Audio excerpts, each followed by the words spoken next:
వార్తల్ని పోలీసులు ఖండించారు. కానీ ఏ క్షణంలోనైనా వంశీని అరెస్ట్ చేసే అవకాశం కనిపిస్తోంది.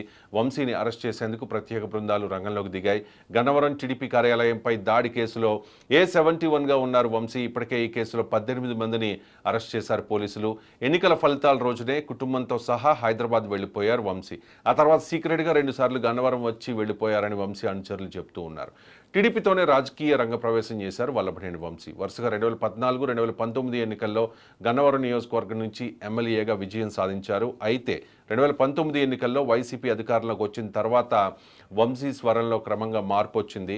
వైసీపీ మద్దతుదారుగా మారిపోయిన వంశీ అధికారికంగా వైసీపీ కండువా కప్పుకోకపోయినా టీడీపీపై, ఆ పార్టీ అధినేత చంద్రబాబుపై విమర్శలు చేస్తూ వచ్చారు. చంద్రబాబు ఫ్యామిలీపై వ్యక్తిగత విమర్శలు కూడా చేశారు. అసెంబ్లీలో లోకేష్ పుట్టుకపై అభ్యంతరకర వ్యాఖ్యలు చేశారు. వంశీ నారా భువనేశ్వరిపై చేసిన వ్యాఖ్యలు అప్పట్లో వివాదాస్పదమయ్యాయి. టీడీపీ శ్రేణులు, నారా నందమూరి అభిమానులు వంశీ వ్యాఖ్యల్ని ఖండిస్తూ నిరసన కార్యక్రమాలు చేపట్టారు. అయినా వంశీ ఎక్కడా తగ్గలేదు. జగన్ అండ చూసుకుని వంశీ మరింత చెలరేగిపోయారు. మరోవైపు వల్లభనేని వంశీ మోహన్ జూనియర్ ఎన్టీఆర్ వీళ్ళిద్దరూ కూడా మంచి స్నేహితులు. కాబట్టి ఎన్టీఆర్ సహాయంతో ఈ కేసు నుంచి బయటపడేందుకు వల్లభనేని వంశీ ప్రయత్నం చేసినట్టుగా, దానికి ఎన్టీఆర్ నో చెప్పినట్టుగా ప్రచారం జరుగుతోంది. వంశీ తన సొంత మేనత్తపై దిగజారుడు ఆరోపణలు చేసినప్పుడు వంశీని పల్లెత్తు మాట అనని ఎన్టీఆర్ ఇప్పుడు తన స్నేహితుడు కష్టాల్లో ఉండగా కాపాడే ప్రయత్నం చేస్తే ఖచ్చితంగా ఆయన విమర్శలు ఎదుర్కోక తప్పకపోవచ్చు. బహుశా అందుకేనేమో ఎన్టీఆర్ చాలా సైలెంట్గా ఉన్నారు. ఇంతకీ వల్లభనేని వంశీ ఎక్కడ ఉన్నారు? వంశీ దొరికితే ట్రీట్మెంట్ ఎలా ఉంటుంది? వంశీతోనే వైసీపీ నేతల అరెస్టుల పర్వం స్టార్ట్ అవుతుందా? జోగి రమేష్, కొడాలి నాని, అంబటి రాంబాబు, రోజా, గుడివాడ అమర్నాథ్, ఇలా చాలా పెద్ద లిస్టే ఉంది. సో వీళ్ళందరూ కూడా నెక్స్ట్ లిస్ట్లో ఉన్నారా? ఈ అంశాలపై వాళ్ళ స్పెషల్ డిబేట్లో డిస్కస్ చేద్దాం. చర్చలో పాల్గొంటున్నారు గురుమూర్తి గారు, తెలుగుదేశం పార్టీ సీనియర్ నాయకులు, అలాగే కృష్ణాంజనేయులు గారు, senior journalist and political analyst. ముందుగా గురుమూర్తి గారు, మీరు ఈ గన్నవరం టీడీపీ కార్యాలయం మీద దాడి ఘటన విషయంలో మీరు ప్రత్యక్షంగా అక్కడ పరిస్థితిని చూశారు. మీరు బాధితుడు. ఈ విషయంలో మీరు కేసు కూడా అప్పట్లో ఎదుర్కొన్నారు. రాజమండ్రి సెంట్రల్ జైల్లో రిమాండ్ కూడా పడింది మీకు. 14 రోజుల తర్వాత మీరు రిలీజ్ అయ్యి బెయిల్ మీద బయటకు వచ్చిన పరిస్థితి. మీరు కూడా బాధితులే. సో అప్పుడు ఏం జరిగింది ఏంటి అనేది మీరు ప్రత్యక్షంగా చూశారు. కాబట్టి అప్పుడు జరిగిన విషయాన్ని ఒక 2 నిమిషాల్లో మీరు, ఎందుకంటే ప్రత్యక్ష సాక్షి కాబట్టి. రవి గారు నమస్తే. మీకు అదేవిధంగా పెద్దలు కృష్ణాంజనేయులు గారికి, 9 టీవీ వీక్షకులకు హృదయపూర్వక నమస్కారాలు తెలియజేసుకుంటూ, మీకు తెలుసు, ఎందుకంటే నేను మీ టీవీలో ఎప్పుడు కూడా డిబేట్కి వస్తున్నటువంటి సందర్భంలో ఆ రోజు జరిగినటువంటి సంఘటనలు, నేను జైలుకి వెళ్ళినటువంటి పరిస్థితులన్నీ కూడా మీకు ఆ రోజు నేను చెప్పటం, వ్యక్తిగతంగా కూడా మనం మాట్లాడుకున్నాం, చెప్పడం జరిగింది. ఆ రోజు ఒకసారి వెనక్కి వెళ్ళినట్టయితే మీరు ఏదైతే ఇప్పుడు చెప్పారో, అసెంబ్లీ సాక్షిగా వల్లభనేని వంశీ కావచ్చు, కొంతమంది వైసీపీ నాయకులు, వైసీపీ ఎమ్మెల్యేలు, మంత్రులు ఇష్టం వచ్చినట్టు మాట్లాడినటువంటి మాటలు బయటకు వచ్చినటువంటి సందర్భం మనం చూసాం. ఆ సందర్భంలో గన్నవరంలో తెలుగుదేశం పార్టీ బీసీ నాయకుడు, రాష్ట్ర కార్యదర్శి దొంతు చిన్న ఒక ప్రెస్ మీట్ పెట్టాడు. దానికి ముందు వల్లభనేని వంశీ ఎవరైతే ఆనాడు ఎమ్మెల్యేగా ఉన్నారో ఆయన ప్రెస్ మీట్ పెట్టిన మర్నాడు ఈయన పెట్టి ఆ రోజు జరిగినటువంటి సంఘటనలు ఖండించాడు. ఖండించినప్పుడు ఆ ఖండన చేసినందుకు గాను 2వ రోజు ఇంటికెళ్ళి, దొంతు చిన్న ఇంటి మీదకి వెళ్ళి ఇష్టం వచ్చినట్టుగా, ఎవరైతే ఆ రోజున కొంతమంది గంజాయి కావచ్చు, తాగుమూతులు, వాళ్ళు వెళ్ళి ఇంటి మీదకి వెళ్ళి, నిజం చెప్పాలంటే ఆ రోజు చిన్న ఉంటే చంపేసేవాళ్ళు అనేటువంటి విషయం కూడా ఆ రోజు మేము అనుకుంటాం. అంత గందరగోళం చేసి ఆ ఇంటిలో కిటికీలు అన్ని, అదేవిధంగా అద్దాలు పగలగొట్టి నానా బీభత్సం చేశారు, ఇష్టం వచ్చినట్టు తిట్టారు. ఈ సందర్భంలో నాకు తెలిసిన తర్వాత ఆనాడు మా బీసీ అధ్యక్షుడిగా ఉన్నటువంటి కొల్లు రవీంద్ర గారు ఇక్కడ లేకపోయిన పక్షంలో నన్ను ప్రధాన కార్యదర్శిగా గన్నవరం వెళ్ళమని నేను చెప్పటం, నేను దొంతు చిన్నకు వ్యక్తిగతంగా నాకు కూడా అనేక సంవత్సరాలుగా సుదీర్ఘంగా కూడా మంచి పరిచయం, ఇద్దరం కలిసి నడిచాం. కాబట్టి నాకు తెలిసిన వెంటనే గన్నవరం వెళ్ళి పార్టీ కార్యాలయంలో కూర్చొని ఆ రోజు జరిగిన, అతను ఏ విధంగా తిట్టారు, ఎంతమంది వచ్చారు, ఎవరెవరు వచ్చారని చెప్పి కేసు రాసి, మేము ఉన్నటువంటి అక్కడ 20 మందో ఎంతమంది ఉంటే సిఐ గారి ఆఫీస్కి వెళ్ళడం జరిగింది గన్నవరం. అక్కడికి వెళ్ళి మేము సిఐ గారి ఆఫీస్ దగ్గరికి, కార్యాలయం దగ్గరికి వెళ్ళాం. వెళ్ళి సిఐ గారికి ఆ రిప్రజెంటేషన్ ఇస్తుండగా అదే సందర్భంలో ఆ రోజున పట్టాభి గారు కూడా అక్కడికి రావటం జరిగింది. మేమందరం కూడా సిఐ గారికి ఎక్స్ప్లెయిన్ చేస్తా ఉన్నాం. ఇదిగో ఈ విధంగా మేము ప్రెస్ మీట్ పెట్టడం తప్ప, చట్ట ప్రకారం రాజ్యాంగ ప్రకారం మాకు కల్పించినటువంటి హక్కు ఏదైతే ఉందో మేము మాట్లాడటం తప్పైతే మా మీద చర్యలు తీసుకోండి. అంతేగాని మా ఇంటి మీదకి వచ్చి మా భార్యని మా పిల్లల్ని బెదిరించి మా ఇంటి దగ్గర అద్దాలు పగలగొట్టి బీభత్సం చేశారు, నన్ను పలానా చంపేస్తామన్నారు, కాబట్టి నాకు రక్షణ కల్పించండి అని చెప్పేటువంటి సందర్భంలో మేము అక్కడ ఉన్నాం. మేము అక్కడ ఉన్నటువంటి సందర్భంలో మాకు ఫోన్ వచ్చింది. ఏంటంటే అక్కడ ఉన్నటువంటి వాళ్ళు ఫోన్ చేశారు, వలభనేని వంశీ గారు దాదాపుగా 100 మందిని తీసుకుని తెలుగుదేశం పార్టీ కార్యాలయం మీద దాడి చేసి మొత్తం ధ్వంసం చేసేస్తా ఉన్నారు. అదే విధంగా అక్కడ మేము కార్లు పెట్టుకున్నాం. నాది కూడా ఆ కారు నాది కాదు, నేను మీలాంటి ఫ్రెండ్ కారు వేసుకెళ్ళాను. కార్లు దాదాపుగా అక్కడ 5 కార్లు అంటే 4 కార్లు ఉండే, 4 కార్లో మొత్తం పగలగొట్టడమే కాకుండా ఒక కారును అయితే తగలబెట్టేశారు. దొంతు చిన్న ఇంటి దగ్గర కారు ఉంటే ఆ కారును కూడా తగలబెట్టేశారు. కార్యాలయం ధ్వంసం చేశారు, తగలబెట్టేశారు. ఈ పరిస్థితుల్లో మేము మరి సిఐ గారికి చెప్పి, ఈ లోపల సిఐ గారికి కూడా మేము అక్కడ ఉండగానే ఫోన్ రావటం, సిఐ గారు ఎస్ఐ గారిని చూసుకొని చెప్పి ఆయన వెనక్కి వెళ్ళటం, ఆయన వెళ్ళిపోవటం జరిగింది. మేము వెంటనే తెలుగుదేశం పార్టీ ఆఫీస్ దగ్గరికి మేమందరం కూడా గన్నవరం నాయకులు కానివ్వండి, అక్కడ ఉన్నటువంటి మండల పార్టీ అధ్యక్షులు కానీ డౌట్ ఏంటంటే బాధితులు మీరే కదా, మీ ఆఫీస్ మీద దాడి జరిగింది, మీలాంటి వాళ్ళని అందరినీ భౌతికంగా దాడి చేశారు, మీ వెహికల్స్ అన్నింటినీ కూడా పగలగొట్టారు, అద్దారు, మరి మీ మీద ఎందుకు కేసు పెట్టారు? మీరు అదే చెబుతున్నారు రవి గారు. మేము వెంటనే ఎస్ఐ గారికి రిప్రజెంటేషన్ ఇచ్చి మేము ఆఫీస్ కార్యాలయం దగ్గరికి బయలుదేరాం. మేము పోలీస్ స్టేషన్ నుంచి మెయిన్ రోడ్డుకి వచ్చడానికి దాదాపుగా ఒక 250 మీటర్లు 250-300 మీటర్లు ఉంటుంది. మెయిన్ రోడ్డు ఎక్కి అట్లా నడిచాము. పట్టాభిని చూడటమే మొత్తం కూడా ఆ రోజు నిజంగా అదృష్టం ఏంటంటే పట్టాభి గారి కారు వెనకాల ఉంది. అది కనుక వెనకాల ఉండబోయి జనం ఎప్పుడైతే అటాక్ చేశారో మేము పట్టాభి గారి కారులోకి తోసాం. తోయగానే ఒక స్థానికంగా అక్కడ ఆ రోజున ఉంగుటూరు సిఐ గారు అనుకుంటా వెంటనే ఆయన తీసుకుని వెళ్ళిపోయారు. వెళ్ళిపోయిన పట్టాభి తర్వాత ఇక అది నేను తర్వాత చెబుతా, 2వ రోజు వరకు కూడా ఆయన అంతు లేకుండా చేశారు, కొట్టారు, అది వేరే ఎపిసోడ్. మేము తర్వాత కార్యాలయం దగ్గరికి వెళ్ళాం. ఎప్పుడైతే మేము కార్యాలయం దగ్గరికి వెళ్ళాం పట్టాభి వెళ్ళిపోయాడో మళ్ళీ కార్యాలయం మీద దాడి చేసిన వాళ్ళు మళ్ళీ మా మీదకి రాళ్లు రూపుకుంటా మళ్ళీ మా మీదకి వచ్చారు. అప్పుడు పోలీసులు మధ్యలో పోలీసులు వస్తున్నప్పుడు పోలీసులు కూడా వాళ్ళు ఇష్టం వచ్చినట్టు తోసి పోలీసులు కూడా లెక్క చేయకుండా మళ్ళీ మా మీదకి రాళ్లు రువ్వారు. రాళ్లు రువిన సందర్భంలో ఈ లోపల అందరికి తెలిసి తెలుగుదేశం వాళ్ళు అక్కడికి వస్తే మేము అక్కడ రోడ్డు మీద కూర్చుని మా కార్యాలయం ధ్వంసం చేశారు, మా కారులు ధ్వంసం చేశారు, అద్దాలు పగల కొట్టేశారు. మా వాళ్ళ అదే విధంగా లక్ష్మి అనేటువంటి ఒక కార్యకర్త ఒక నాయకురాలను కూడా తలకాయ పగల కొట్టేశారు అదే సందర్భంలో. పాయింట్ ఏంటంటే రైట్, ఓకే, అప్పుడు ఏం జరిగింది అనేది మీరు ప్రత్యక్షంగా ఉన్నారు కాబట్టి, మీరు బాధితుడు కాబట్టి కళ్ళకు కట్టినట్టు వివరించారు. ఇక్కడ నా పాయింట్ ఏంటంటే వలభనేని వంశీ ఈ కేసులో A71గా ఉన్నారు, సీన్లో ఉన్నారా అంటే సీన్లో లేరని చెప్తూ ఉన్నారు పోలీసులు కూడా. A71ని A1గా మార్చి ఇప్పుడు కక్షపూరితంగా మరి ఏదో రకంగా ఇబ్బంది పెట్టాలి కదా. అంటే వలభనేని వంశీ అంటే ఈ గన్నవరం టీడీపీ ఆఫీస్ మీద దాడి కేసులో మాత్రమే కాదు, ఆయన చాలా సెన్సేషనల్ అసెంబ్లీ వేదికగా ఆయన కాస్త కొన్ని చౌకబారు మాటలు మాట్లాడడం, అంటే అప్పుడే లోకేష్ రెస్పాండ్ అయ్యారు, రెడ్ బుక్ అన్నారు, నారా భువనేశ్వరి బాధపడ్డారు, చంద్రబాబు నాయుడు అయితే టీడీపీ మీ ఆఫీస్లోనే కన్నీళ్లు పెట్టుకుని వెక్కి ఏడ్చిన పరిస్థితి.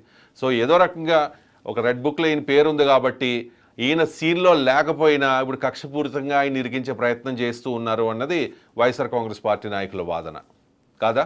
రవి గారు చెప్పండి.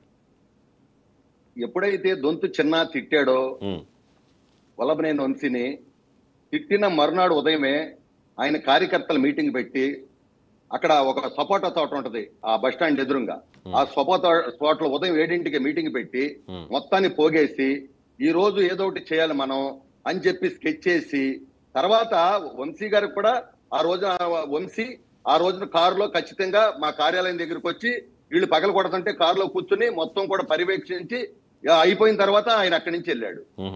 అర్థమైందండి? అంతేకాదండి, ఇంకొకటి ఆ రోజున దాదాపుగా 32-30 పైచీలకు మంది మీద మా మీద కేసులు కట్టారు. అసలు నేను ఆ ఊరు అతను కాదు, అక్కడ మాది తోటల వల్లూరు, నేను ఆ రోజు కేవలం బీసీ నాయకుడి మీద దాడి చేశారు అని దానికోసం నేను అక్కడికి వెళ్తే 132, 134, 133, 134 నెంబర్ 3 ఎఫ్ఐఆర్లు కట్టారు. ఇవాళ 134 ఎఫ్ఐఆర్ కోర్టులో కూడా ఇది ఫేక్ అని చెప్పి తీసేయటం జరిగింది. సరే, ఇంకా మా మీద 2 ఎఫ్ఐఆర్లు ఉండే, సరే అవి కూడా ఎందుకంటే చట్టం న్యాయం కోర్టులో ఉంది కాబట్టి ఖచ్చితంగా మేము ఆ రోజు తప్పు చేయలేదు, మేము ఆ రోజు ఏ పాపం చేయలేదు, మా కార్లు పగలు కొట్టించుకున్నాం, మా కార్యాలయం పగలు కొట్టించుకున్నాం, మేము నష్టపోయాం, మేము 14 రోజులు రాజమండ్రి జైలుకి వెళ్ళాం. ఎంతో మంది కనీసం ఇందులో చదువుకునేటువంటి కార్తీక్ అనేటువంటి డిగ్రీ చదివే కుర్రోడు అమాయకుడిని కూడా తీసుకొచ్చి పెట్టారు. అట్లాగే ఎంతో మంది ఇందులో సంబంధం లేని వాళ్ళు కూడా చదువుకునేటువంటి వాళ్ళని, ఎందుకంటే నాతో పాటు వాళ్ళందరూ కూడా వచ్చారు గన్నవరం పిల్లలు. అదే విధంగా సంబంధం లేని నాయకులను పెట్టారు. వాళ్ళు ఇష్టం వచ్చినట్టు కేవలం కక్షతో ఎవరెవరైతే గన్నవరంలో తిరుగుతా ఉన్నారో వాళ్ళందరూ మళ్ళీ తిరగకుండా చేయాలి. ఎందుకంటే వైసీపీ ప్రభుత్వం ఒక 25 సంవత్సరాలు ఈ రాష్ట్రాన్ని ఏలిద్ది, ఎవరు అడ్డం వచ్చినా తొక్కేయాలి, ఎవరు అడ్డం వచ్చినా చంపేయాలి అంటే అప్పుడు వాళ్ళది అధికారం కాబట్టి మీ మీద కక్షపూరితంగా కేసు పెట్టి ఉండొచ్చు. ఇప్పుడు మీది అధికారం కాబట్టి మీరు అధికారంలో ఉన్నారు కాబట్టి వంశీని ఏదో టార్గెట్ చేశారు కాబట్టి ఈ కేసులో ఇరికించే ప్రయత్నం చేస్తూ ఉన్నారనేది వాళ్ళు చెప్తున్న వెర్షన్. ఓకే, ఇదంతా అంత తీవ్రత ఉన్న కేసా అంటే ఒక టీడీపీ ఆఫీసు మీద దాడి చేసిన కేసు. నాకు తెలిసి ఈ కేసులో స్టేషన్ బెయిలో లేకపోతే నాన్ బెయిలబుల్ బెయిలబుల్, ఇది బెయిలబుల్, బయటకు వచ్చేస్తారు. కానీ వంశీని వెతికే ప్రయత్నం గత కొన్ని వారాలుగా జరుగుతోంది. వంశీ కౌంటింగ్ రోజునే ఆయన ఓడిపోతాడని ఇంక తెలిసిన పరిస్థితుల్లో ఆయన హైదరాబాద్ సేమ్ డే ఫ్యామిలీతో పాటు వెళ్ళిపోయారు. అంటే మీరు చెప్తూ ఉన్నారా, మీలాంటి నాయకులు చెప్తూ ఉన్నారు ఆయన పారిపోయారు అని చెప్పేసి. ఆ తర్వాత 2 సార్లు ఆయన గన్నవరం వచ్చారంట, వైసీపీ కార్యకర్త ఎవరో చనిపోతే పరామర్శించడానికి మాత్రమే. అది కూడా చాలా సీక్రెట్గా వచ్చిన పరిస్థితి. సో ఇప్పుడు ఆయన దొరికారనే ప్రచారం నిన్న జరిగింది, అరెస్ట్ చేశారని జరిగింది. చివరికి పోలీసులు ఏం చెప్పారంటే యూసఫ్, రమేష్ ఇద్దరు వాళ్ళ పేర్లు చెప్తూ ఉన్నారు, ముఖ్య అనుచరులు, వాళ్ళు దొరికారు అని చెప్పేసి. వంశీ దొరికితే ట్రీట్మెంట్ ఏ రకంగా ఉంటుంది? ఓకే, చట్టం తన పని తాను చేసుకెళ్ళిపోతుంది, ఇలాంటి డైలాగులు అన్నీ మనం గతంలో విన్నాం, ఇప్పుడు కూడా విన్నాం. కాబట్టి ఏం ట్రీట్మెంట్ ఏ రకంగా ఉంటుంది చెప్పండి. రవి గారు చెప్పండి. రవి గారు, నేను ఒక్క విషయం మీకు మనవి చేస్తున్నా. చెప్పండి. ఆ రోజున మాకు ఏం సంబంధం లేదు, మా కార్యాలయం ధ్వంసం చేసి మా కార్లు మమ్మల్ని అక్రమంగా పెట్టడం కాకుండా సెక్షన్ 143, 147, 149, 307, 333, 341, 353 ఐపీసీ, 31R, 31S, అదే విధంగా 32V SC ST, ఈ విధంగా మా మీద 11 రకాల కేసులు ఆ రోజు మా మీద కట్టారు. ఇవాళ మేము ఒకటే మనవి చేస్తున్నాం, ఇవాళ ఎవరి మీద కూడా మీరు అన్నారు ఇందాక రెడ్ బుక్ అని. రెడ్ బుక్ అంటే ఏంటండి? పేదవాడి కష్టాలు, పేదవాడి కన్నీరు, ఈ రాష్ట్రంలో అన్యాయాలు, అక్రమాలు, అధికారులు చేసినటువంటి బాధలు, గాథలు మమ్మల్ని ఇబ్బంది పెట్టి తప్పితే ఎవరి మీద కక్ష తీర్చుకోవాల్సిన అవసరం రెడ్ బుక్ కాదు. రెడ్ బుక్ పేదవాడి కన్నీరు, పేదవాడి కష్టం, ఈ రాష్ట్రంలో అన్యాయం, ఈ రాష్ట్రంలో రాజ్యాంగం. రెడ్ బుక్ అంటే మరి రెడ్ బుక్ ఇంప్లిమెంట్ అవ్వడంలో లేట్ అయిందా, లేకపోతే దాన్ని ఏదో అధికారంలోకి రాకముందు అది చేస్తాం, ఇచ్చేస్తాం, వీళ్ళ మీద కక్షలు తీసుకుంటాం, వాళ్ళ మీద కక్షలు తీసుకుంటాం, జగన్మోహన్ రెడ్డి తిన్న లక్షల కోట్లు కక్కిస్తామని చెప్పి చెప్పొచ్చు, అధికారంలోకి వచ్చిన తర్వాత దాన్ని విస్మరించవచ్చు. కానీ లోకేష్ చాలా క్లియర్గా చెప్పారు, దానిలో కొంతమంది పేర్లు ఉన్నాయి, వాళ్ళ తాట తీస్తాం, దోలు తీస్తాం అని కూడా చాలా క్లియర్గా చెప్పిన పరిస్థితి. ట్రీట్మెంట్ ఏ రకంగా ఉంటుంది అనే దాని మీద ఒక ట్రీట్మెంట్ ఏ రకంగా ఉంటుంది అనే దాని మీద అందరికీ ఒక అవగాహన ఉంది. బహుశా వంశీకి కూడా చాలా క్లియర్గా తెలుసు ట్రీట్మెంట్ ఏ రకంగా ఉంటుంది అని చెప్పి. ఎందుకంటే ఆయన చేసిన తప్పు చిన్న తప్పు కాదు. అసెంబ్లీ సాక్షిగా అసెంబ్లీలో లేని ఒక మహిళ గురించి, ఒక తోటి ఒక చంద్రబాబు నాయుడు గారి అబ్బాయి గురించి, లోకేష్ గురించి, ఆయన పుట్టుక గురించి అనకూడని మాటలు, అభ్యంతరకర మాటలు మాట్లాడారు కాబట్టి ఆయనకి ట్రీట్మెంట్ వేరే రకంగా ఉంటుంది అనేది అందరికీ తెలిసిన విషయమే. ఇంకొకటి ఏంటంటే అచ్చెన్నాయుడు, కొల్ రవీంద్ర, దూల్పాల్ నరేంద్ర, దేవినేని ఉమా, కొమ్మారెడ్డి పట్టాభి, రఘురామకృష్ణరాజు, ఇలా పెద్ద లిస్టే ఉంది. జగన్మోహన్ రెడ్డి అధికారంలో ఉండగా వాళ్ళ అధికారాన్ని అండ చూసుకుని ఓకే కనీసం నోరెత్తితే ఏ రకంగా ట్రీట్మెంట్ ఇచ్చారు, ఎంత ఇబ్బంది పెట్టారు అని చెప్పేసి. మరి అచ్చెన్నాయుడు, కొమ్మారెడ్డి పట్టాభి, రఘురామకృష్ణరాజు వాళ్ళకి ఇచ్చిన ట్రీట్మెంట్ విషయంలో మరి పోలీసులు ఆఫ్ ద రికార్డ్ చాలా విషయాలు చెప్తున్నారు. మనం కూడా అవన్నీ కూడా మనం ఇప్పుడు ప్రస్తావించుకోలేం కాబట్టి వంశీకి ఏ రకంగా ట్రీట్మెంట్ ఉంటుందనేది అందరికీ ఒక ఐడియా ఉంది. ఒక నిమిషం అండి గురుమూర్తి గారు, మీతో మళ్ళీ నేను మాట్లాడతాను. కృష్ణాంజనేయులు గారు ఉన్నారు. కృష్ణాంజనేయులు గారు నమస్కారం. రవిశంకర్ గారు నమస్తే. నమస్తే గురుమూర్తి అండి. గారికి ఇక్కడ కూడా నమస్కారం. 910 వీక్షకులకు నమస్కారం. Okay, I think subject to correction, ఆయన పొలిటికల్ అరంగేట్రం చేసింది తెలుగుదేశం పార్టీలోనే. 2014, 2019 ఈ 2 ఎన్నికల్లో గన్నవరం నియోజకవర్గం నుంచి ఆయన గెలిచారు. 2019 ఎన్నికల్లో టీడీపీ టికెట్ మీదే ఆయన గెలిచారు. ఆల్ ఆఫ్ ఏ సడన్ ఆయన రిజైన్ చేసేశారు కదండి. రిజైన్, వల్లభనేని వంశీ రిజైన్ అన్నప్పటికీ ఏంటి వైసీపీ నుంచి ఏదైనా వేధింపులు ఉన్నాయా, బెదిరింపులు ఉన్నాయా, పాపం అందుకే ఆయన బయటకు వచ్చేస్తున్నాడా అని చెప్పి మొత్తం పదవికే రిజైన్ చేసేసాడా అని చెప్పి తెలుగుదేశం పార్టీ వాళ్ళే కాస్త సానుభూతి చూపించిన పరిస్థితి. సీన్ కట్ చేస్తే కొడాలి నానితో ప్రత్యక్షమయ్యారు. కొడాలి నాని, జూనియర్ ఎన్టీఆర్, వల్లభనేని వంశీ వీళ్ళందరూ కూడా మంచి స్నేహితులు, అప్పటికి ఇప్పటికీ ఎప్పటికీ కూడా మంచి స్నేహితులు. కాబట్టి అసలు ఏం జరిగి ఉంటుంది? ఆల్ ఆఫ్ ఏ సడన్ అప్పుడు 2019 ఎన్నికలు అయిపోయిన తర్వాత టీడీపీ నుంచి గెలిచిన తర్వాత ఏ కారణంతో ఆయన వైసీపీలోకి వెళ్ళిపోయారు? పార్టీ మారడం తప్పేమీ కాదు, ఓకే, ఈ పార్టీలో గెలిచిన వాళ్ళు ఆ పార్టీలోకి వెళ్ళిపోతున్నారు, కనీసం ఎమ్మెల్యే పదవికి రిజైన్ కూడా చేయకుండా. కానీ ఆయన పార్టీ మారిన తర్వాత కొడాలి నానితో పోటీ పడి మరీ వల్లభనేని వంశీ లోకేష్ని, చంద్రబాబు నాయుడిని, భువనేశ్వర్ గారిని కూడా అన్న దానిలో మెయిన్ ముందు అన్నది ఎవరంటే వల్లభనేని వంశీ. ఎందుకు మార్పు ఎందుకు వచ్చినట్టు మీ విశ్లేషణ ఏంటి దీని మీద? రవిశంకర్ గారు, వైఎస్ఆర్ కాంగ్రెస్ పార్టీ ప్రభుత్వ హయాంలో బహుశా భారతదేశంలో ఎప్పుడూ జరగనటువంటి అప్రజాస్వామికమైనటువంటి దాడుల విషయం. ఎందుకు ఎప్పుడూ జరగనటువంటి, భారతదేశంలో ఎక్కడ జరగనటువంటి దాడులు జరిగినాయి అనే మాట వాడాల్సి వచ్చిందంటే, ఒక ప్రత్యర్థి రాజకీయ పార్టీ మీద రాజకీయపరమైనటువంటి అంశాల మీద ఎన్నైనా చేయొచ్చండి.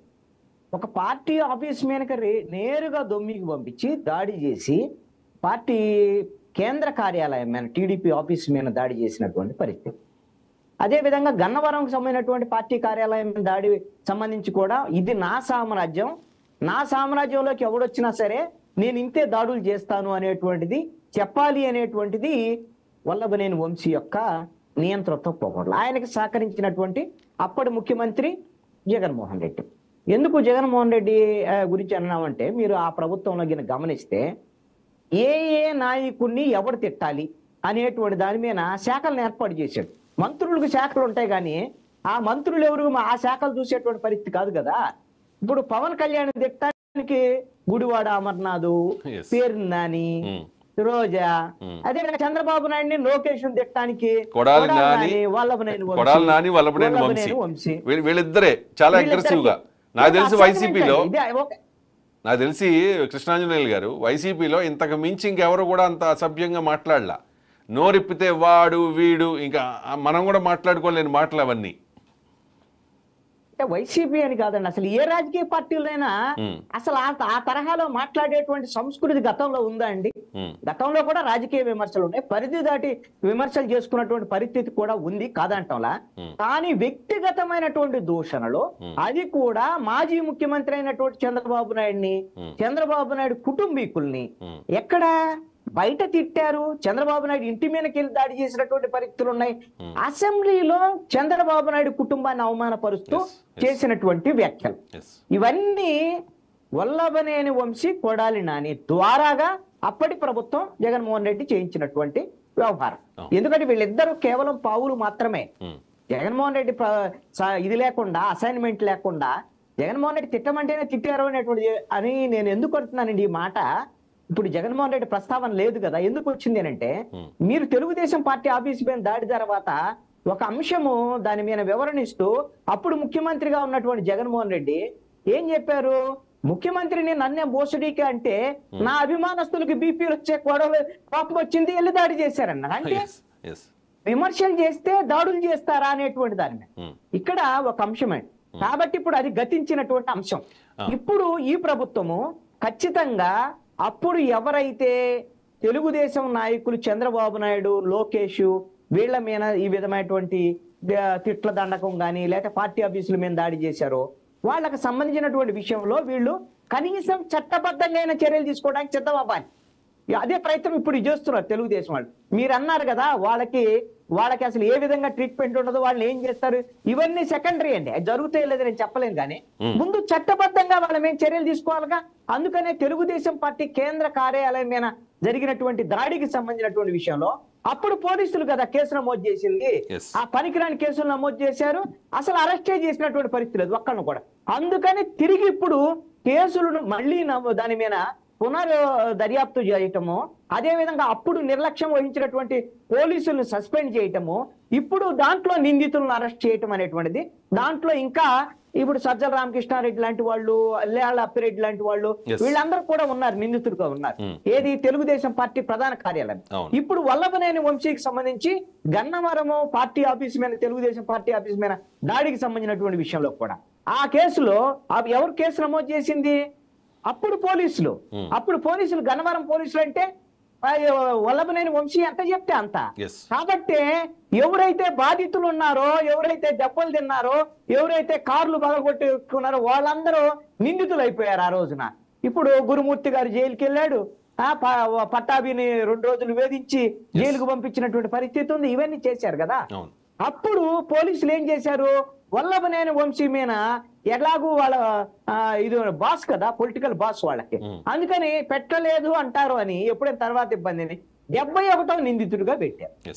ఇప్పుడు నేనేమంటానంటే ఆ కేసులో అరెస్ట్ చేయటం అనేది మీరు చెప్పినట్టుగా జరిగితే ఆ కేసు సీరియస్ కేసేనండి, సీరియస్ కేసు. కానీ నిందితుడుగా వల్లభనేని వంశీ 71వ నిందితుడు. ఒకవేళ అరెస్ట్ అయినా, స్టేషన్ బెయిల్ ఇవ్వకపోయినా, ఒకవేళ పోలీసులు కోర్టుకు వెళ్తే మాత్రం రిమాండ్ ఇచ్చేదానికి అవకాశం లేదు.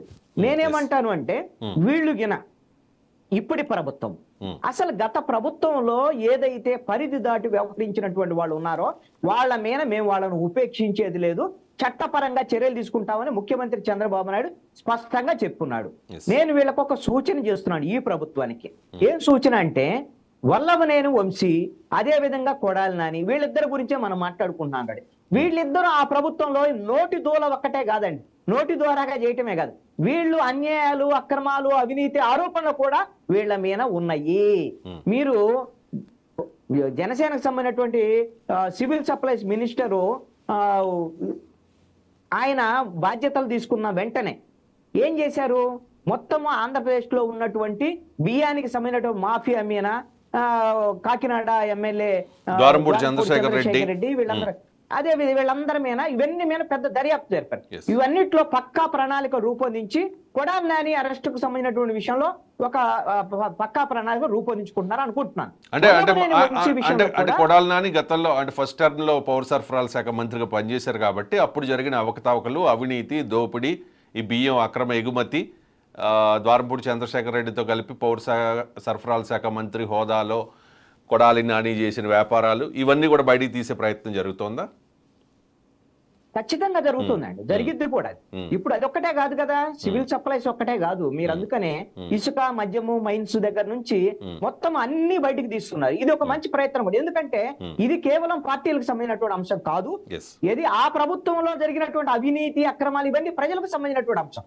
నేనేమంటానంటే వల్లభనేని వంశీ విషయంలో కూడా గతంలో తెలుగుదేశం పార్టీ, అదే విధంగా జనసేన వీళ్ళందరూ వల్లభనేని వంశీ కొన్ని ఊళ్ళు ప్రాంతాలు మొత్తాన్ని కూడా కొన్ని వందల వేల ఎకరాల మట్టిని తవ్వేసుకొని అమ్మేసుకున్నాడు అనేటువంటి దాని మీద తీవ్రమైనటువంటి ఆరోపణలు ఉన్నాయి, కేసులు ఉన్నాయి. దాంట్లో హైకోర్టు వరకు కూడా కేసులు నడిచినటువంటి పరిస్థితి ఉంది. వాళ్ళు ఆ రోజున పవర్ లో ఉన్నారు కాబట్టి ఆ రోజున వల్లభనేని వంశీ నిందితుడుగా కానీ లేకపోతే పోలీసులు కానీ వాళ్ళని అరెస్ట్ చేసినటువంటి పరిస్థితి లేదు. ఇప్పుడు ఏమంటారంటే మీరు వాటికి సంబంధించినటువంటి అంశాల మీద మళ్ళీ దర్యాప్తు ప్రారంభించండి. ఏం జరిగింది? ఇప్పుడు మట్టి తవ్వింది ఎక్కడ కనపడతానే ఉంటుంది ఆటోమేటిక్ గా. ఎక్కడ మట్టి తవ్వారు, దానికి సంబంధించినటువంటి విషయంలో దానికి అనుమతులు ఉన్నాయా లేవా, దాని వెనక్కి ఎవరున్నారు, వల్లభనేని వంశీ ఉంటే అతని మీద చర్యలు తీసుకునే అంటే అరెస్ట్ చేయక ఎక్కడికి పోయినా అరెస్ట్ చేయొచ్చు. ఎక్కడికి పోతాడు? ఏమన్నా తప్పుకుంటాడు. ఆ ఫలితాల రోజునే ఆయన హైదరాబాద్ వెళ్ళిపోయారు. ఓకే, అప్పుడు గవర్నమెంట్ ఫామ్ అవ్వలేదు కాబట్టి యాక్షన్ తీసుకోలేకపోవచ్చు. హైదరాబాద్లో, పక్క రాష్ట్రం హైదరాబాద్లో ఉన్న పర్సన్ని కనిపెట్టడం అనేది చాలా అంటే చాలా చిన్న విషయం. ఇప్పుడున్న అత్యాధునిక సాంకేతిక పరిజ్ఞానాన్ని పోలీసులు ఉపయోగిస్తే కనుక. ఇక్కడ చాలామందికి వచ్చే డౌట్ ఏంటంటే, నిన్న ఆయన అరెస్ట్ అయిపోతారు అని చెప్పి ఒక సెక్షన్ ఆఫ్ మీడియాలో హడావుడి జరిగింది. సాయంత్రానికి మొత్తం అన్ని ఛానల్స్లో కూడా వల్లభనేని వంశీ అరెస్ట్ అని చెప్పి వార్త వచ్చింది. ఆయన్ని విజయవాడ దగ్గరలో గన్నవరం వెళ్తూ ఉంటే అదుపులోకి తీసుకున్నారు అని చెప్పి. తర్వాత పోలీసులు ఇచ్చిన క్లారిటీ ఏంటంటే యూసఫ్ని రమేష్ని మాత్రమే అరెస్ట్ చేశాం, వల్లభనేని వంశీ అరెస్ట్ అవ్వలేదు అని చెప్పి. ఇక్కడ కొంతమంది చెప్తున్న మాట చెప్తూ ఉన్నా, కొడాలి నానికి వల్లభనేని వంశీకి జూనియర్ ఎన్టీఆర్ చాలా మిత్రుడు. సో జూనియర్ ఎన్టీఆర్ ద్వారా వల్లభనేని వంశీ ఈ కేసు నుంచి బయటపడిపోదామనే ప్రయత్నం చేస్తున్నట్టుగా ప్రచారం జరుగుతోంది, మాకున్న సమాచారం అది. అండ్ ఇంకొకటి ఏంటంటే భువనేశ్వరి గారి గురించి వల్లభనేని వంశీ మాట్లాడిన చవకబారు మాటలకి ఆ తర్వాత రిలీజ్ అయ్యో లేకపోతే ఎందుకో మరి ఆయన సారీ కూడా చెప్పారు. కాబట్టి ఇవన్నీ చూసి అండ్ ఇంకొకటి ఏంటంటే క్యాస్ట్ ఈక్వేషన్ చూసుకున్నా కూడా సేమ్ క్యాస్ట్ కాబట్టి కుల సంఘాల ఇన్వాల్వ్మెంటు, జూనియర్ ఎన్టీఆర్ ఇన్వాల్వ్మెంటు, నా పాయింట్ మీకు అర్థమై ఉంటుంది. సో అందుకనే ఆయన అరెస్ట్ అయినా ఆయన ఎక్కడున్నా తెలిసినా కూడా ఏంటంటే కొంచెం వదిలేద్దాంలే అనుకునే అభిప్రాయానికి వచ్చినట్టుగా ప్రచారం జరుగుతోంది. అలా జరిగే అవకాశం ఉంటుందా కృష్ణాంజనేయులు గారు? రవిశంకర్ గారు చెప్పండి. వల్లభనేని వంశీకి అదే విధంగా కొడాలి నానికి ఇద్దరికి జూనియర్ ఎన్టీఆర్ తో ఉన్నటువంటి పరిచయం అనేటువంటిది సినిమాలకు సంబంధించినటువంటి పరిచయం మాత్రమే, అంతేనా? రాజకీయాలకు సంబంధించినటువంటి పరిచయం కాదు. రాజకీయాల విషయంలో రాజకీయాలు వేరు. వల్లభనేని వంశీ కొడాలి నాని రాజకీయాలకి జూనియర్ ఎన్టీఆర్ సపోర్ట్ చేసేదానికి అవకాశం లేదు, ఎట్టి పరిస్థితుల్లో లేదు. ఇప్పుడు ఇబ్బందులో ఉన్నారు కాబట్టి సహకరించేదానికి అవకాశాలు కూడా ఉండొచ్చు. అలాగని నేనేమంటానంటే ఒక జూనియర్ ఎన్టీఆర్ఏ కాదండి, వల్లభనేని వంశీ కొడాలి నానికి తెలుగుదేశం పార్టీలోనే చాలా మంది ఇప్పుడు ఉండేటువంటి తెలుగుదేశం పార్టీలో సహకరించేటువంటి నాయకులు కూడా ఉండొచ్చు. రాజకీయాలు అనేటువంటిది ఖచ్చితంగా సామాజిక అంశాలు, కులము అన్ని పనిచేస్తాయి. ఇప్పుడు ఆ రోజున తిట్టినటువంటి మాట వాస్తవం. వీళ్ళు తెర వెనక తెర ముందు కూడా వల్లభనేని వంశీ సారీ చెప్పాడు. సారీ చెప్పడం అనేటువంటిది ఒక అంశం. ఎందుకు చెప్పాడు అనేటువంటిది కూడా నాకు ఐడియా ఉందండి దాని మీద. ఎందుకు చెప్పాడంటే ఎన్నికలకు ముందు చెప్పాడు సారీ. ఎందుకు చెప్పటం అంటే గన్నవరంలో ఓడిపోతానని వల్లభనేని వంశీకి ముందే తెలుసు. వల్లభనేని వంశీకి ఓట్లకు సంబంధించినటువంటి విషయంలో అక్కడ కామ్మ సామాజిక వర్గానికి సంబంధించినటువంటి వాళ్ళు తీవ్రమైనటువంటి వ్యతిరేకత ఉన్నట్టు నేపథ్యంలో ఘోరంగా ఓడిపోతాననేటువంటి దాని మీద అందుకని వాళ్ళని ప్రసన్నం చేసుకోవటం కోసం, ఆ వ్యతిరేకత రాకుండా ఉండటం కోసం జరిగినటువంటి తప్పుకి క్షమాపణ చెప్పినటువంటి. నేనేమంటానంటే ఇప్పుడు ఈ సామాజిక వర్గానికి సంబంధించినటువంటి వాళ్ళు తెలుగుదేశం పార్టీలో ఉండేటువంటి వాళ్ళు కొడాలి నాని అదే విధంగా వల్లభనేని వంశీ విషయంలో తెర వెనక వీళ్ళని బహుశా చంద్రబాబు నాయుడు లోకేష్ కు సంబంధించినటువంటి వాళ్ళతో తెర వెనక వాళ్ళ క్షమాపణ చెప్పించటమో ఇంకోటి చేయటమో చేస్తారు. దానికి సంబంధించినటువంటి విషయంలో బహుశా వైఎస్ఆర్ కాంగ్రెస్ పార్టీ ప్రభుత్వ హయాంలో రఘురామకృష్ణరాజుకి ఏ విధంగా అయితే సిఐడిలో తీసుకెళ్లి స్పెషల్ ట్రీట్మెంట్ ఇచ్చినటువంటి పరిస్థితులు ఉన్నాయో అలాంటి పరిస్థితులు ఇప్పుడు ఉండేటువంటి ప్రభుత్వంలో కొడాలి నానికి వల్లభనేని వంశీకి జరిగేదానికి అవకాశం లేదు. నేను నాకున్నటువంటి అభిప్రాయాన్ని నేను చెప్తున్నాను. వాళ్ళు ఆ విధంగా ఆ సామాజిక వర్గంలో రెండు ప్రభావితమైనటువంటి వర్గాల్లో ఆ దాంట్లో వాళ్ళిద్దరు కూడా ఉన్నారు కాబట్టి వాళ్ళు ఆ విధమైనటువంటి అంశాల మీద తెర వెనక రాజకీయం నడిపేదానికి అవకాశాలు ఉండొచ్చు. రాజకీయాల్లో కూడా ఇప్పుడు గెలిచారు కదా ఆల్రెడీ చంద్రబాబు నాయుడు, లోకేష్, తెలుగుదేశం పార్టీ గెలిచింది కదా. ఇప్పుడు వీళ్ళ కక్ష సాధింపులు ఎవరి మీద ఉంటాయి? ప్రధానంగా జగన్మోహన్ రెడ్డి, సజ్జల రామకృష్ణారెడ్డి, పెద్దిరెడ్డి రామచంద్రారెడ్డి, వైవి సుబ్బారెడ్డి, విజయసాయి రెడ్డి, వీళ్ళందరూ పెద్ద లిస్ట్ ఉంది. ఇదంతా అయిపోయిన తర్వాత వల్లభనేని వంశీ, కొడాలి నాని వీళ్ళు ఎప్పుడో ఇదంతా చేయాల్సిన. అందుకని మీరన్నా ఇందాక ఒక్క మాటలో తేల్చేశారు. అదేంటి అనంటే అసలు వల్లభనేని వంశీ ఎక్కడున్నాడని తెలుసుకోవటం ఆంధ్రప్రదేశ్ పోలీసులకు ఉన్నటువంటి సమర్థత రీత్యా విత్ ఇన్ 1 అవర్ లో తెలుసుకోవచ్చు, పట్టుకోవచ్చు కూడా. అది కష్టమైనటువంటి పని. కానీ అందులో ఈ గవర్నమెంట్ కూడా ఫ్రెండ్లీ గవర్నమెంటే కదా. I mean Revanth Reddy, Chandrababu Naidu. నేను అందుకనే అంత ఈజీగా వాళ్ళని అరెస్ట్ చేసేటువంటి పరిస్థితులను, ఒకవేళ అరెస్ట్ చేసినా అది వల్లభనేని వంశీకి లాభం జరిగేటువంటి అవకాశమే ఉందని అంటానండి. ఎందుకనంటే ఈ పిచ్చి కేసులు అరెస్ట్ అయితే అతను రిమాండ్ కూడా పంపించరు కదా. పాపం ఇప్పుడు గురుమూర్తి గారు బాధితుడుగా ఉండి ఆ రోజు 14 రోజులు రాజమండ్రి సెంట్రల్ జైల్లో ఉన్నాడు. ఇప్పుడు వల్లభనేని వంశీ కనీసం రిమాండ్ కూడా పంపించదు జడ్జి గారు. మరి అలాంటప్పుడు ఈ కేసులో అరెస్ట్ చేస్తే ప్రయోజనం ఉంటుంది. ఈ ఆలోచన కూడా పోలీసులు చేసి ఉండొచ్చాము, ప్రభుత్వం కూడా అలాంటి ఆలోచన చేస్తే చేయొచ్చామని అనుకుంటున్నాను. రైట్ అండి. లోకేష్ రెడ్ బుక్ పదే ఆయన ఎన్నికల ప్రచారంలో కూడా ఇదిగో రెడ్ బుక్, దీనిలో అన్ని ఇంక్లూడ్ చేస్తూ ఉన్నాం అని చెప్పి ఆయన చెప్పారు కదా. గవర్నమెంట్ ఫామ్ అయిన వెంటనే కూడా ఈ రెడ్ బుక్ గురించి పెద్ద చర్చ జరిగింది. కృష్ణాంజనేయులు గారు వైజాగ్, విజయవాడ ఇంకా చాలా పెద్ద నగరాల్లో పెద్ద హోర్డింగ్స్ హోర్డింగ్స్ ఒక సెన్సేషన్ మాట. ఎందుకు అసలు ఆ తర్వాత రెడ్ బుక్ ప్రస్తావన ఎవరు తీసుకురావట్లేదు? అండ్ అరెస్టులు చూసుకున్నా కూడా ఇప్పుడు జగన్మోహన్ రెడ్డి మీద, రఘురామకృష్ణరాజు మీద హత్యాయత్నం కేసులో A3గా ఆయన్ని ఇంక్లూడ్ చేశారు అంతే. ఆయన కేసు పెట్టారు. ఆయన మీద ఇప్పటివరకు అయితే చర్యలు లేవు. ఫస్ట్ వైసీపీ వాళ్ళ మీద నాకు తెలిసి సబ్జెక్టు కరెక్షన్ ఇప్పుడు దాకా ఎవరి మీద చర్యలు తీసుకోలేదు, అరెస్టుల దాకా వెళ్ళా. కానీ ఫస్ట్ వంశీ పేరే వినిపిస్తోంది ఇక్కడ, వంశీ మాత్రమే అరెస్ట్ అవుతారని చెప్పి. ఆ తర్వాత కొడాలి నాని పేరు వినిపిస్తోంది. మెయిన్ ఏంటంటే జోగి రమేష్ పేరు వినిపిస్తోంది. ఎందుకు ఈ రెడ్ బుక్ అమలు చేసే, ఈ రెడ్ బుక్ దాని ఏదో అంటారు కదా రాజ్యాంగం వాళ్ళ భాషలో చెప్పాలంటే, అమలు చేసే దానిలో ఎందుకు లేట్ అవుతోంది? చాలా ఎక్స్పెక్ట్ చేశారు, ఇప్పుడు చాలా ఎక్స్పెక్ట్ చేశారు. మీకు తెలియదు కాదు టీడీపీ వాళ్ళు. చెప్పండి. గత 5 ఏళ్లలో జగన్మోహన్ రెడ్డి ప్రభుత్వంలో రాజారెడ్డి రాజ్యాంగం అమలు జరిగిందని కదా, అంత అప్రజాస్వామికంగా చర్యలు ఉన్నాయి, ఏ వ్యవహారం ఉంది, పోలీసులంతా కూడా వత్తాసు పలికారు, బాధితులను నిందితులయ్యారు గురుమూర్తి గారు లాగా. అలాంటి పరిస్థితుల్లో అందుకని ఏం చేశారు వాళ్ళ ప్రభుత్వాన్ని, 151 మధ్యలో 5 తీసేసి 11 మిగిల్చారు. అంటే అలాంటి చర్యలని ప్రజలు అంగీకరించేదానికి అవకాశం లేదు. ఇప్పుడు మీరు రాష్ట్ర వ్యాప్తంగా రెడ్ బుక్ ఇక సిద్ధం అని రెడ్ బుక్ వేశారు. రెడ్ బుక్ తో నారా లోకేష్ ఫోటోలతో రాష్ట్రం అంతా కూడా పోస్టర్లు వేశారు. నారా లోకేష్ కు దాంట్లో సంబంధం లేదు నాకు తెలిసినంత వరకు.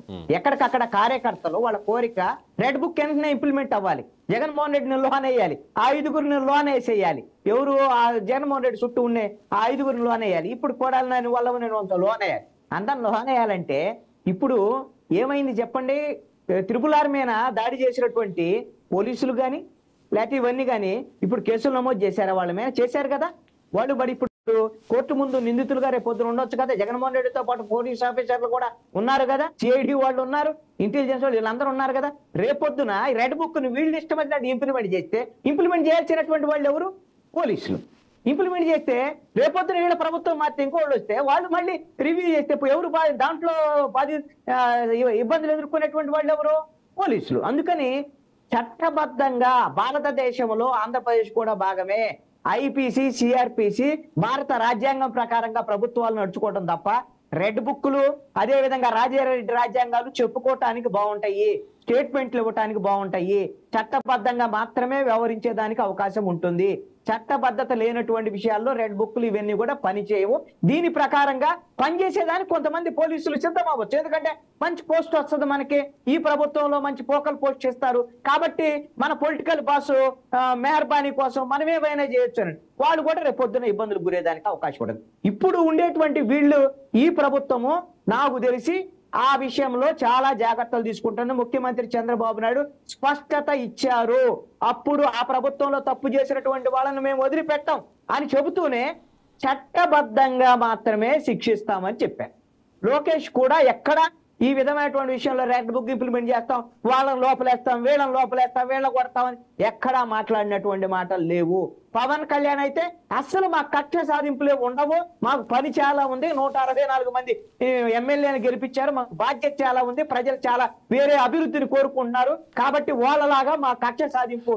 కానీ ఎన్నికల తర్వాత డిప్యూటీ సీఎం గా ఆయన బాధ్యతలు చేపట్టిన తర్వాత కానీ ఎన్నికల ప్రచారంలో ఆయన మాటల తీరు చూసాం కదా, నార తీస్తాం, తొక్క తీస్తాం, బట్టలు కూడా తీసి రోడ్ల మీద నిలబెడతామని చెప్పి. కాదు కాదు అవునులేండి. ఇప్పుడు ద్వారపూడి చంద్రశేఖర్ రెడ్డి మీద ద్వారపూడి చంద్రశేఖర్ రెడ్డి మీద ఆయన కాకినాడలోనే ఒక రకమైన ఒక రేంజ్ లో ఆయన మాట్లాడారు.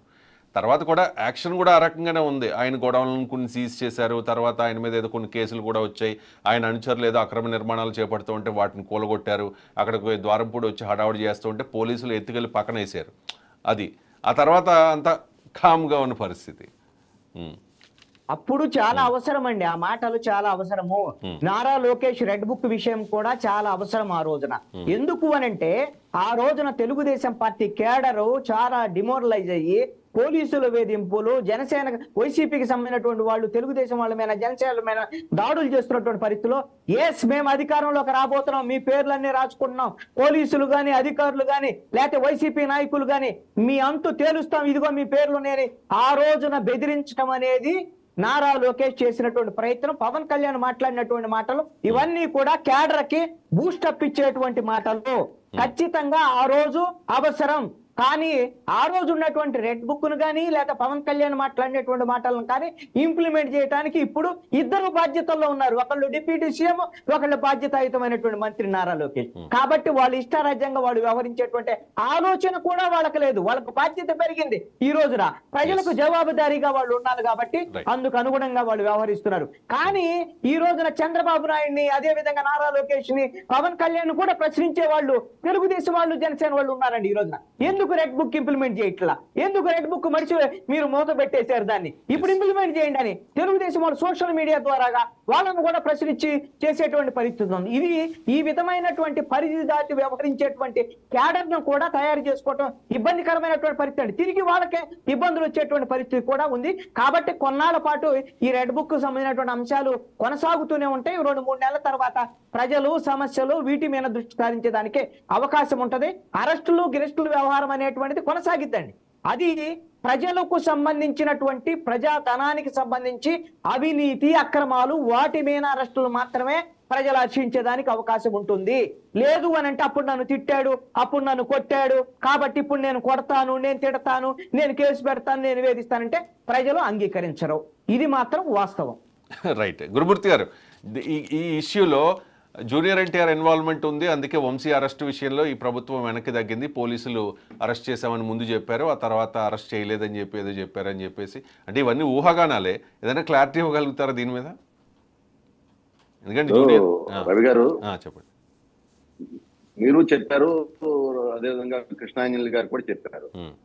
ఆ రోజున మా మీద పెట్టిన కేసులు అక్రమమైన కేసులు, అన్యాయమైన కేసులు కావాలని పెట్టినాయి. ఈ రోజు మేము ఎవరైతే చట్టం ఇవాళ ఆ రోజున తెలుగుదేశం కేంద్ర కార్యాలయం మీద కావచ్చు, అదే విధంగా గన్నవరం కార్యాలయం మీద కావచ్చు, దాడి చేసినటువంటి సందర్భంలో అక్కడ సీసీ ఫుటేజ్లు ఉండే, అవి చూసి వాటి మీద ఏ మేరకు పెట్టాలనే దాని మీద ఆ మేరకు కేసులు పెట్టి దర్యాప్తు చేస్తా ఉన్నారు. ఈ సందర్భంలో అరెస్ట్ చేస్తారు, కక్షలు కారిపణ్యాలని ఏదైతే మీరు చెప్తా ఉన్నారో, ఇవాళ మాకొక్కటే, ఇవాళ మా మీద ఇందాక మీరే చెప్పారు, పవన్ కళ్యాణ్ గారు బాధ్యత ఉంది మా మీద, మేము అభివృద్ధి సంక్షేమం చూసుకోవాలని పవన్ కళ్యాణ్ గారు చెప్తే, సాక్షాత్తు నారా చంద్రబాబు నాయుడు గారు అసెంబ్లీ సాక్షిగానే అందరినీ కూర్చోబెట్టి, మనం ప్రజలు మన మీద ఇంత బాధ్యత పెట్టారు, మనకి కక్షలు కారిపణ్యాలు వద్దు, మీరు కూడా అందరికీ చెప్పండి, మనం అభివృద్ధి సంక్షేమాన్ని ముందుకు తీసుకెళ్లాలి, ఈ రాష్ట్రం ఇప్పటికీ అన్ని వ్యవస్థలు కూడా ఇబ్బంది పడిపోయినాయి, రాష్ట్రం మొత్తం సర్వనాశనం అయిపోయింది, వాళ్ళు చేసిన పని మనం చేస్తే వాళ్ళకి మనకి తేడా ఏముంటుంది, వాళ్ళు తప్పు చేశారు కాబట్టే కదా 151 5 తీసి 11 చేసింది అని చెప్పి చాలా క్లియర్ గా అందరికి కూడా చంద్రబాబు నాయుడు గారు అసెంబ్లీ సాక్షిగా మొత్తం చూసే విధంగా చక్కగా కూడా చెప్పడం జరిగింది. ఈ రోజు మేము ఒకటే, జూనియర్ ఎన్టీఆర్ గారు వచ్చారా లేకపోతే ఇంకొకళ్ళు వచ్చారా, ఎవరు వచ్చారా అనేది మాకు అది అప్రస్తుతం. ఎందుకంటే ఇలాంటి దాటిలో కూడా వస్తే, ఇలాంటి ఈ రోజున జరిగినటువంటి ఎంత దురదృష్టమైనటువంటి గన్నవరంది, చంద్రబాబు నాయుడు గారు శ్రీమతి గారిని తిట్టడమే కాకుండా ఆ రోజు జరిగిన దాడుల్లో మహిళలను తీసుకెళ్లి మచిలీపట్నంలో పెట్టారండి అర్ధరాత్రి.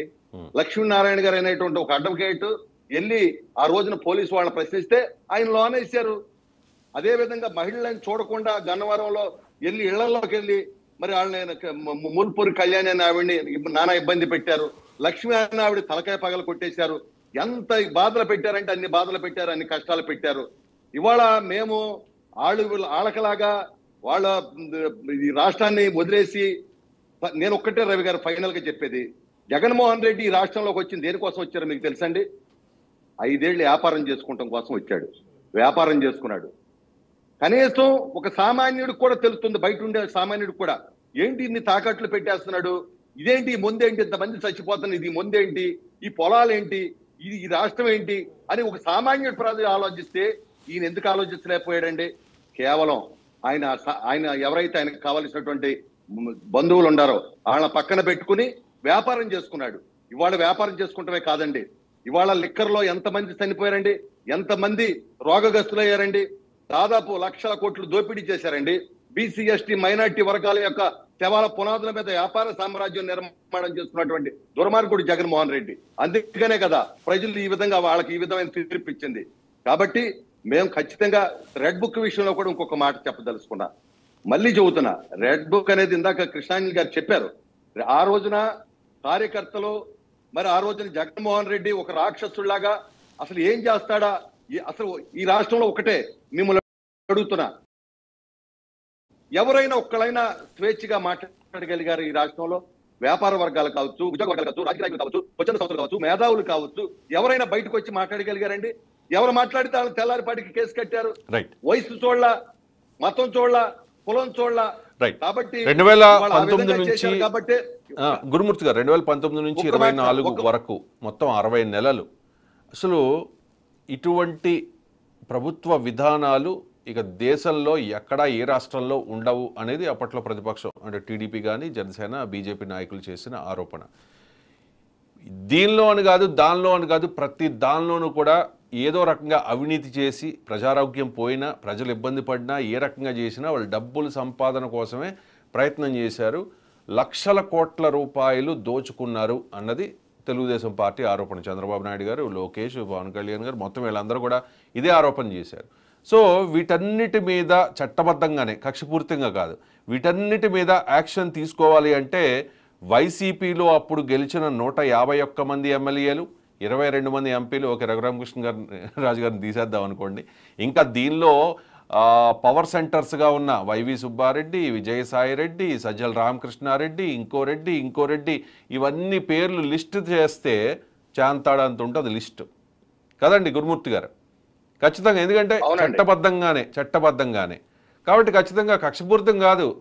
అంటే ఒకనొక సందర్భంలో కొంతమంది చెప్పారు మేము రికవరీ కూడా చేస్తాం గతంలో ఎవరైనా తప్పు చేస్తే, ప్రజాధనాన్ని దుర్వినియోగం చేస్తే అని చెప్పేసి.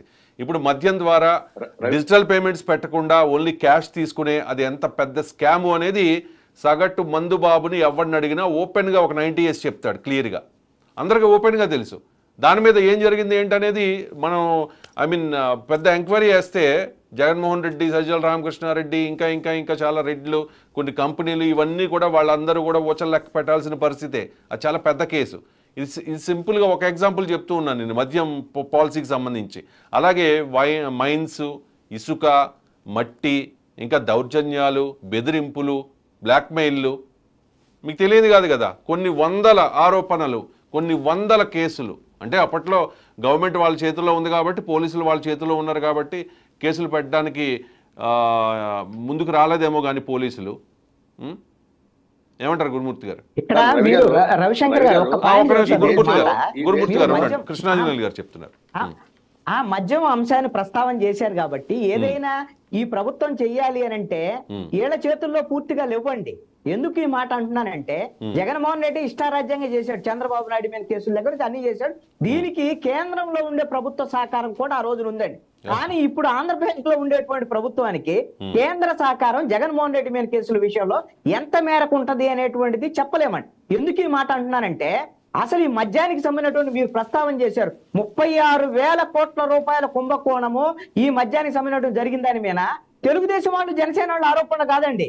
బీజేపీకి సంబంధించినటువంటి ఆంధ్రప్రదేశ్ అధ్యక్షురాలు పురంధేశ్వరే కేంద్రానికి నివేదిక ఇచ్చి ఇదిగోండి ఆధారాలన్నీ కూడా ఇచ్చి ఈడీ కేసు పెట్టండి, మీరు ఈ సిబిఐని రంగంలోకి దించండి అని అడిగింది. ఇప్పుడు మొన్న చంద్రబాబు నాయుడు కూడా దాని మీద వైట్ పేపర్ రిలీజ్ చేసి ఏం చెప్పాడు, ఇది ఢిల్లీ లిక్కర్ స్కామ్ ని మించినటువంటి స్కామ్, ఈడీ దర్యాప్తు జరపాలి, దీంట్లో సిబిఐ దర్యాప్తు జరపాలి, మేము కూడా సిఐడి దర్యాప్తు జరుపుతాం. మరి ఇప్పుడు కేంద్ర ప్రభుత్వము జగన్మోహన్ రెడ్డి మీద ఈ విధమైనటువంటి కేసులకి రెడీ అయిద్దా లేదా? విజయసాయి రెడ్డి మీద ఆరోపణలు వస్తే విజయసాయి రెడ్డి వెళ్ళి బీజేపీ వాళ్ళ దగ్గర కూర్చున్నాడు ఢిల్లీలో, అతని మీద చర్యలు ఉంటాయా ఉండవా? అలాగా ఇంకొక ఆప్షన్ ఉందండి ప్రతి వాళ్ళ దగ్గర. బాలినేని శ్రీనివాసరెడ్డి మీద భూములు కుంభకోణం ఉంది అంటే అతనే వచ్చేమో పవన్ కళ్యాణ్ దగ్గర కూర్చునేటువంటి పరిస్థితి ఉంది. అందుకని రాజకీయాల్లో అంత ఈజీ అయిన వ్యవహారం కాదు చర్యలకు సంబంధించినటువంటి అనేటువంటి అంశం నేను చెప్పదలుచుకున్నాను. రైట్, ఫైనల్గా కంక్లూడ్ చేద్దాం. గురుమూర్తి గారు, నిజంగా మీరు బాధితులు,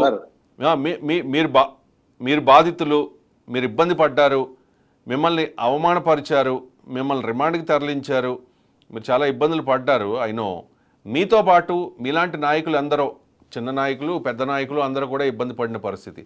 కుమారెడ్డి పట్టాభి విషయంలో అయితే ఆయన విషయంలో ట్రీట్ చేసిన విషయం అందరికీ తెలుసు. ఆయన్ని కొట్టారని, ఇంకా రకరకాలుగా ఆయన 3rd degree ఉపయోగించారని, అవమానకర రీతిలో బూతులు తిట్టారు అని చెప్పి జైల్లో అందరూ చెప్పిన మాట. రఘురామకృష్ణరాజు కానీ, కొల్ రవీంద్ర కానీ, అచ్చెన్నాయుడు కానీ, దూల్పాల్ నరేంద్ర కానీ, దేవినేని ఉమ్మ కానీ, ఇంకా చాలా పెద్ద లిస్టే ఉంది కదా, ఇంకా చాలా పెద్ద లిస్టే ఉంది. సో ఇప్పుడు మీరు గవర్నమెంట్లో ఉన్నారు కాబట్టి మిమ్మల్ని ఎవరైతే ఇబ్బంది పెట్టారో, లేకపోతే మీ మిత్రపక్షం కూటమి విజయంలో చాలా కీలక పాత్ర వహించిన పవన్ కళ్యాణ్ని ఎవరైతే నానా మాటలు అన్నారో, వాళ్ళ కుటుంబాలని రోడ్డు మీదకి తీసుకొచ్చారో, పెళ్ళాల విషయాలను మాట్లాడారో, ఇలాంటి వాళ్ళ విషయంలో ఈ ప్రభుత్వ వైఖరి ఏ రకంగా ఉండబోతోంది? చాలా పేర్లు వినిపిస్తూ ఉన్నాయి. మరి కాస్త లేట్ అవుతుందో లేకపోతే ఏదైనా వ్యూహం ఉందో నాకు తెలియదు. కానీ జోగి రమేష్ ఉండవల్లిలో చంద్రబాబు నాయుడు గారి నివాసం మీదకి దాడి చేయడానికి వచ్చిన వ్యక్తి జోగి రమేష్. ఇంకా చెప్తా, అంబటి రాంబాబు ఎన్ని మాటలు అన్నారు? రోజా, పేర్ని నాని, విజయసాయిరెడ్డి, గుడివాడ అమర్నాథ్, ఇంకా చాలా పెద్ద లిస్టే ఉంది. ఇలాగా వల్లభనేని వంశీ, కొడాలి నాని. చెప్పండి రవి గారు. సపోజ్ కృష్ణాంజలి గారి ఇంటి మీద మీ ఇంటి మీద దాడి చేసి ఇల్లు తగలబెట్టేశారు అనుకోండి, మీరేం చేస్తారండి? చర్యలు తీసుకుంటారా? కేసు పెడతారండి? పెడతారు కదా, ఎవరైనా ఖచ్చితంగా పెడతారు కదా. పెట్టడమే కాదు, అంతకు చేద్దాం అనిపిస్తుంది కదండి. ఆ రోజున మీరు ఒకసారి వాళ్ళు మాటలేనండి. చంద్రబాబు నాయుడు గారిని, లోకేష్ బాబు గారిని ఎన్ని మాటలు మాట్లాడారండి? కొడాలి నాని, వల్లభనేని వంశీ కావచ్చు, అంబటి రాంబాబు కావచ్చు, రోజా కావచ్చు, ఎంత ఏమండి సంస్కారం, సభ్యత, సమాజం అని మర్చిపోయి వీళ్ళు ఎటు వెళ్ళారండి? ఏం మాట్లాడారండి? అసలు కొడాలి నాని నోరు తెరిస్తే మాకు నరాల రోమాలు నిక్కబొడిచినాయండి. ఏంటండి ఆ మాటలు? ఏంటండి ఇది? ప్రజాస్వామ్యం కాదా? ఈ మధ్య చంద్రబాబు నాయుడు గారు ఇవాళ అసెంబ్లీ సాక్షిగా ఏం మాట్లాడిస్తున్నారో ప్రజలందరూ చూడలేదా? ఇవాళ అభివృద్ధి, సంక్షేమం మీద డిబేట్ చేస్తున్నారు మా వాళ్ళందరూ కూడా. అది సంస్కారం అండి. వాళ్ళు ఒకటి గుర్తుపెట్టుకోవాలి రవి గారు, ఈ దేశంలో మొట్టమొదటిసారిగా ఐఏఎస్లు జైలుకి వెళ్ళింది మన రాజశేఖర రెడ్డి గారు హయాంలో జైలుకి వెళ్ళారు. ఈసారి ఐఏఎస్లతో పాటు ఐపీఎస్లు కూడా జైలుకి వెళ్తారని రవి గారు మీకు అనేక సందర్భాల్లో మీ డిబేట్ లోనే నేను చెప్పా. ఎందుకు చెప్పానంటే, ప్రజలకు చెందాల్సినటువంటి సొమ్ము, ప్రభుత్వానికి చెందాల్సినటువంటి సొమ్ము దోపిడీ దొంగలే దోచుకుంటుంటే, ఈ రోజున దోపిడీ చేసినటువంటి దొంగల్ని లోనేయాల్సిన అవసరం ఉందా లేదా చెప్పండి రవి గారు. చట్టాన్ని రక్షించాల్సిన అధికారి చట్టాన్ని రక్షించకుండా తన ఇష్టం వచ్చినట్టు చట్టాన్ని తన చెప్పు చేతుల్లో తీసుకుని ఎవరిని పడితే వాళ్ళని అరెస్ట్ చేసి, ఎవరిని పడితే వాళ్ళని ఎంపీలు, ఎమ్మెల్యేలు, మంత్రులని చూడకుండా అక్రమ కేసులు పెట్టి లోనేస్తే అలాంటి అధికారులను శిక్షించాల్సినటువంటి అవసరం ఉందా లేదా చెప్పండి రవి గారు. అంతేకాకుండా ఇవాళ పేద, బడుగు, బలహీన వర్గాలకు చెందినటువంటి ఆస్తుల్ని రక్షించవలసినటువంటి అధికార యంత్రాంగం, అధికార ప్రభుత్వం వాళ్లే దోచుకుని వాళ్లే వాళ్ళ పేర్ల మీద పెట్టుకుంటే, ఇవాళ ఇంకొక విషయం కూడా రవి గారు మీ దృష్టికి తీసుకొస్తున్నా. ఈ రోజు తెలుగుదేశం పార్టీ జాతీయ కార్యాలయంలో ప్రతిరోజు కూడా ఒక మంత్రి గారిని, మన నారా చంద్రబాబు నాయుడు గారి శనివారం ఉంటే మిగతా రోజుల్లో ఒక మంత్రిని గ్రీవెన్స్ పెట్టి ప్రజలందరూ కూడా మీకున్న సమస్యలు చెప్పుకోండి అని చెప్పి పిలవటమే కాకుండా అక్కడికక్కడికే పరిష్కారం చేస్తా ఉన్నాం. దాంట్లో మేము కూడా ఇన్వాల్వ్ అయ్యాం. ఇవాళ వచ్చేటువంటి సమస్యల్లో ఏ మంత్రి దగ్గరికి సమస్య వచ్చినా 60% సమస్యలు భూములు ఆక్రమించారు, మా భూములు ఇట్లా చేశారు, మా భూముల్లో వాళ్ళ పేరు రాసుకున్నారు, మా భూముల్ని ఆక్రమించారు, మొత్తం సమస్యలని ఇయేనండి. మేము రోజు అక్కడ కూర్చొని చూస్తున్నాం. రాష్ట్ర వ్యాప్తంగా పేద, బడుగు, బలహీన వర్గాలు, ఆఖరికి దేశ రక్షణ కోసం మిలిటరీ వాళ్ళు ఇచ్చిన భూములు కూడా ఆక్రమించేసుకుంటే ఏమైపోయిందండి? వ్యవస్థ ఎటు వెళ్ళిపోతుంది సార్? నాకు అర్థమవదు. నేను అడుగుతున్న ఈ రోజున ఈ సమస్యలు, ఈ కష్టాలు, ఈ కన్నీరే లోకేష్ బాబు గారు ఆ రెడ్ బుక్ లో రాశారు. వాటిని రక్షించమని రాశారు, కక్ష సాధించమని కాదు. ఇవాళ చట్టం ఏదైతే ఉందో తప్పు చేసిన వాళ్ళు జైలుకి వెళ్లాల్సిన వాళ్ళు జైలుకి వెళ్తారు, అరెస్ట్ అవ్వాల్సిన వాళ్ళు అరెస్ట్ చేస్తారు. మాకైతే ఒకటే, చంద్రబాబు నాయుడు గారు చెప్పినట్టు మేము ఇవాళ ప్రజలు మమ్మల్ని నమ్మి ఓటేశారు, ప్రజలు ఇవాళ కష్టాల్లో ఉన్నారు, ఇవాళ ప్రజలు భూములు పోతాయేమని అల్లాడిపోయారు. అలాంటిది ఈ రోజున ఆ చట్టాన్ని రద్దు చేసి మళ్ళీ ఈ రోజున మేము ప్రజలకు ఒక రక్షణ కల్పించాం.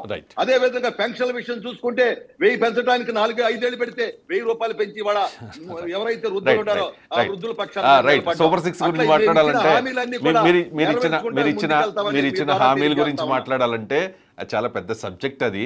ఆ సూపర్ 6 అమలు చేస్తామన్నారు. ఇప్పుడున్న పరిస్థితుల్లో అది చాలా పెద్ద బిగ్ టాస్క్, కష్టతరంగా ఉంది అని చెప్పి చంద్రబాబు నాయుడు గారే అసెంబ్లీ సాక్షిగా చెప్పారు. ఈ 3 సిలిండర్లు ఉండమని చెప్పి నాదెండ్ల మనోహర్ గారు కామెంట్ చేశారు. ఇంకా అంటే ఒక హామీ ఇచ్చిన తర్వాత ఆ టెన్యూర్లో 5 ఏళ్ల కాలంలో ఆ హామీని అమలు చేసే అవకాశం ఉంటుంది.